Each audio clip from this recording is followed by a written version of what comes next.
Transcendentalism. Noun. An idealistic, philosophical, and social movement that developed in New England around 1836 in reaction to rationalism. Influenced by Romanticism, Platonism, and Kantian philosophy, it taught that divinity pervades all nature and humanity, and its members have progressive views on feminism and communal living. Ralph Waldo Emerson and Henry David Thoreau were central figures. As transcendentalists contemplated the universe, they consistently asked themselves, what is the meaning of life? In the midst of American slavery, extreme inequality between sexes, corrupt authority, and disconnection with nature, people like Thoreau and Emerson sought to find significance, purpose, and their duty through the ideals of transcendentalism. In today's world, with new social problems reflective of the old ones, new ideas, notions, philosophies, and thoughts, what do we define as the meaning of life here on Earth?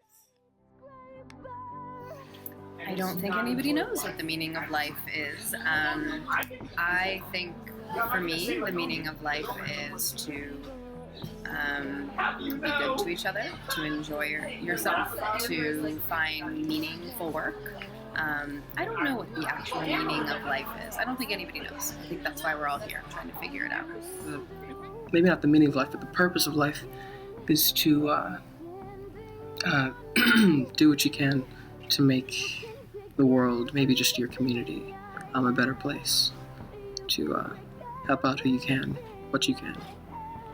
Part of me, like the more idealistic part of me, is like, oh, the meaning of life is to like try to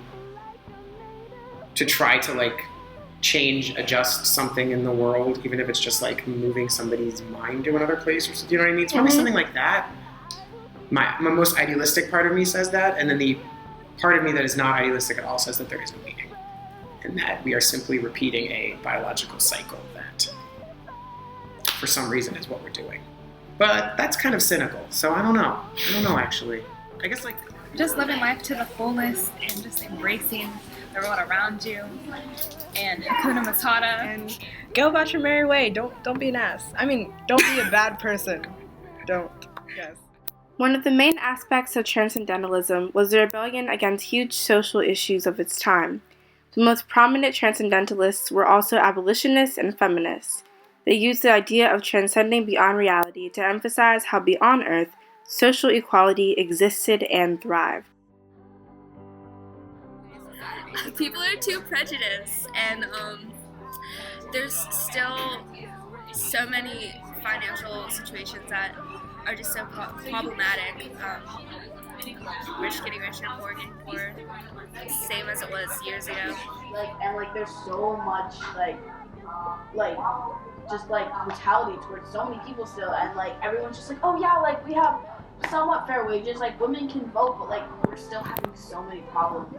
You can't walk down the street in a tank top without feeling like you're gonna get captured into a van, you know, and people, but the people who aren't affected by it are the people who generally are the ones who make the decisions to make the change. So everything's fine in their world. Then they don't care. They don't exactly. They don't care, and they don't. There's still a lot of racism nowadays, and it's because of the racism, not vice versa, that many of the minorities, such as blacks and Hispanics, are poor and are destitute. The millennials are a generation that are more committed to equality and things like that than previous generations. They also have this notion that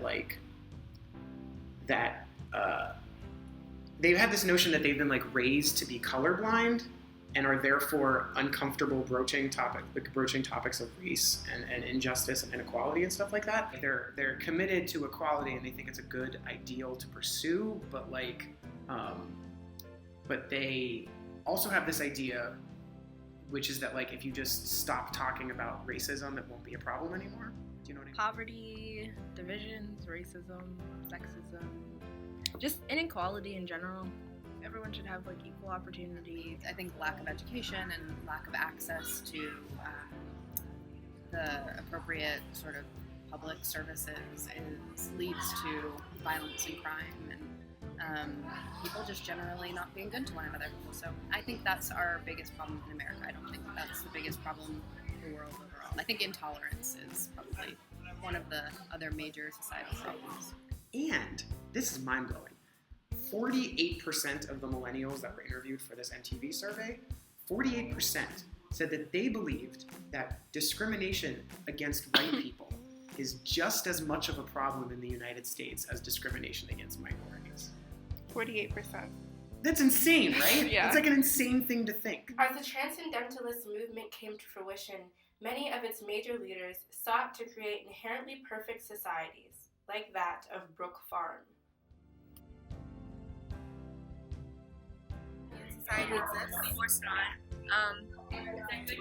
No matter what, people are going to be butting heads. There's never going to be a place where everyone is conformed to the same ideas. There's always going to be someone who doesn't have the desire to coexist happily, and it's going to cause riffraff in society. I do not. I think that the idea that things are perfect or could be perfect is something that actually leads our societies to be more imperfect, because rather than accepting there are ways that we can fix our problems, we kind of hope for the problems to go away. So with a utopian society, I think what you'd have to sort of worry about is both pleasing the whole, so the whole society, the whole continent, whatever, and also pleasing the individual, because the community's needs might differ from the individual's needs. No, I do not.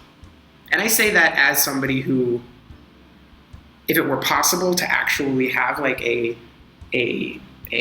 legitimately like socialist society, I would be a fan of that, but human nature makes that impossible.